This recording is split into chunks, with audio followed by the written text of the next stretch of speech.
Pa posle poraza u Čačku sigurno da imamo problem. Imamo problem da budemo drugi i samim time kad to govorim onda sigurno moramo pobijediti ove zadnje dvije utakmice. A prva utakmica je znači ovdje sutra protiv Spartaka, tako da sigurno da ćemo sutra opet dati sve od sebe i odigrati, ja mislim, puno bolje nego što smo igrali u Čačku i dobiti tu utakmicu, tako da bi onda zadnje kolo u Novom Sadu, tako reći, odlučivalo za to drugo mjesto, što nam jako puno znači samim time i za kvalifikacije za Europu i 14 dana dužih priprema i sve ono što ide uz to. Tako da ćemo sigurno dati sve od sebe. Ja sam već i jučer pričao sa igračima, znači sigurno neće faliti motivacije, znamo da smo odigrali utakmicu onako kako smo odigrali i tako da sigurno da trebamo vratiti opet samopouzdanju, što ne vjerujem da nećemo, i dati sve od sebe, znači trkački, željom, voljom da se dobije sutra utakmicu i onda u nedjelju ići u Novi Sad i tamo isto tako.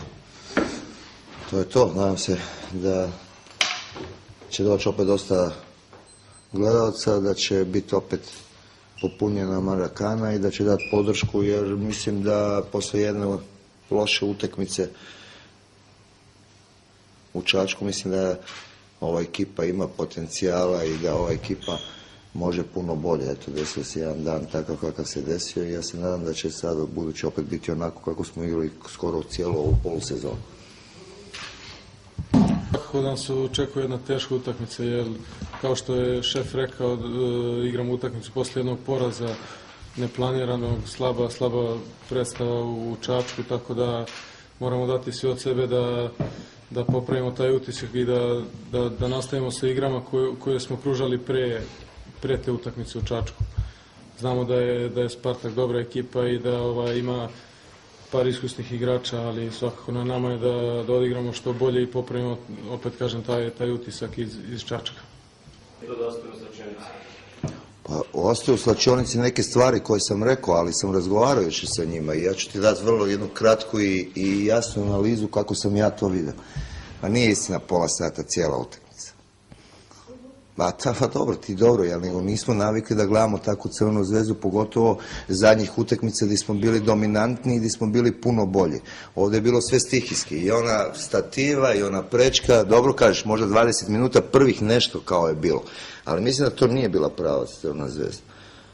A znaš zašto? Zato što mislim da nisu ušli pravu utakmicu. Znači, ušli su lako ćemo, bez motivacije, bez želje, bez onoga što nam treba za jednu takvu utakmicu. Ja znam da je bilo vruće, ja znam da je utakmica u 3 sata, ja sam bio igrač, ima puno stvari koje utječu na to. Loš dan i sigurno da ne trebamo sad sve popljuvati zbog jedne utakmice, to sam i onda rekao.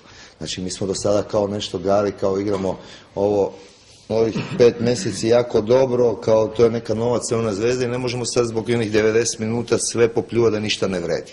To je kao prvo, ali sigurno da znamo koji su greške. Znači, nismo bili pravi, nismo bili blizu igrača, nismo toliko želili koliko su oni želili, makar oni nisu ništa napravili, u biti samo naše 2 greške i onda iz te 2 greške mi smo primili 2 gola. Nisu oni imali neke šanse da ti kažeš da su oni bili puno bolji, nego jednostavno nismo navikli na takvu zvezdu. I sigurno da je to jedan problem što ja se nadam da ta trka, ta želja sigurno neće sada nedostajati u ovoj utakmici protiv Spartaka, gdje sigurno želim da moji igrači uđu 100% i da igramo onako kako smo do sada igrali. Pa ona koja igra. To je za mene u datom trenutku ono najjače postava koja u tom trenutku igra. Sad, da li ja sam neke eksperimente radio kako se piše ili ovo, ali smo svi tu igrači Crvene zvezde. Tako da svi koji smo tu bi trebali konkurirati ili barem biti u konkurenciji za da igraju. Neće opet moći igrati s najboljim ekipom zato što, ne znam, opet ima neko žuti karton i opet neko možda ima povredu, to će sve danas svijet. Manje više znam ko će igrati. Igrat će ona ekipa koja opet, ja mislim, koja je manje više odigrala cijelu sezonu. Ja znam da sam u jednom trenutku možda neke igrače koji nisu igrali dao šansu, a možda je to i dobro da se vidi da li mogu ili da li jesu za Crvenu zvezdu. Pa dobro, znate kako mi smo profesionalci i svaku odluku kluba ćemo primiti najnormalnije, ali mislim da sam taj poraz nas je trgao i da ćemo dati sve od sebe u narednoj utakmici da se što bolje prikažemo i odigramo što bolje tu sledeću utakmicu sa Spartakom.